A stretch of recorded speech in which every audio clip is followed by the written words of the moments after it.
Okay, let's talk about exam 3. And I'm going to do my best to go back and forth between the equation sheet and the problems and show you what I was thinking, both when I put the problem together and how to solve the problem. So here we are, a 3 kilogram mass is pressed against a horizontal spring atop a frictionless surface. Spring constant is 2,700 newtons per meter and spring is compressed by 0.1 meters. Once the mass in the release, what is its velocity after it separates from the spring? All right, so what are we dealing with here? All right, we got this mass that's sitting on top of a spring that's all compressed, right? So it's been compressed by a full 0.1 meters. And we're asked for the velocity, right? What we have is how far the spring is compressed. Well, let's go over to the equation sheet and start looking at what we have on springs, right? So with a spring, we have force of a spring is minus kx. That's here somewhere, I believe. But what pops out for me right away, especially in the context of this test, is that the potential energy stored in a spring is 1/2 kx squared, right? That's the energy stored in the spring.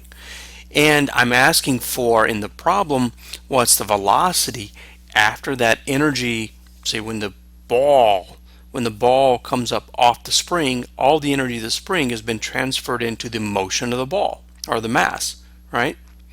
So I'm asking at that point then, what is the velocity of the mass, given the fact that it now has all the potential energy from the spring, right?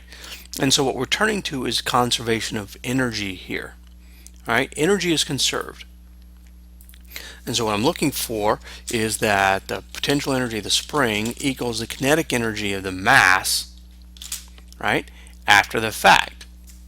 And that means we're looking for 1/2 kx squared equal to 1/2 mv squared, right?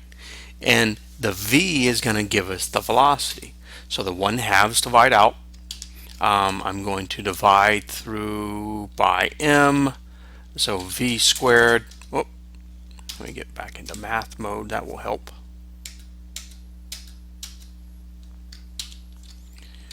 V squared equals kx squared over m, right? And now I just need the square root. V equals the square root of kx square root of kx squared over m, right? Equals. All right, so what are our numbers? We had 2,700 newtons per meter times 0.10 meters squared, right? And the mass was 3.0 kilograms. All right. Okay. I'm going to bring up Excel to actually do the calculation. Okay. I almost do all my calculations in Excel. So we're doing the square root of 2,700 times 0.1 squared divided by 3. Correct? Yes, divided by 3. And we get 3. All right. So the answer to the problem is this is 3 meters per second. Right? And that would make it answer C up here. So the velocity we get out of this, 3 meters per second. Again, how did we get there? Conservation of conservation of energy, right? Potential energy stored in the spring equals the kinetic energy of the spring after the mass comes off the spring.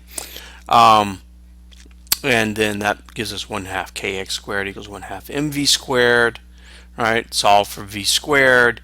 Let's take the square root. So velocity is 1 square root of kx squared over m. Then we just plug in the numbers and there you are. We get 3 meters per second. All right, that's it for problem 1.